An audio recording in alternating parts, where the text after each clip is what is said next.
Hello everyone, in this video I'm going to show you how to contact Fixy AI customer support.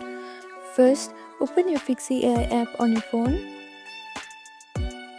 After you open this app, you can see the settings icon on the top right corner of your screen. Click on the settings icon.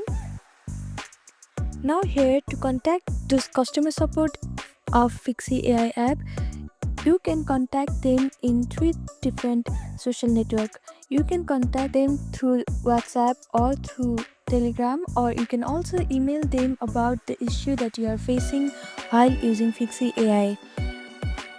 So following the simple and easy step, you can now easily contact their customer support of Fixy AI app.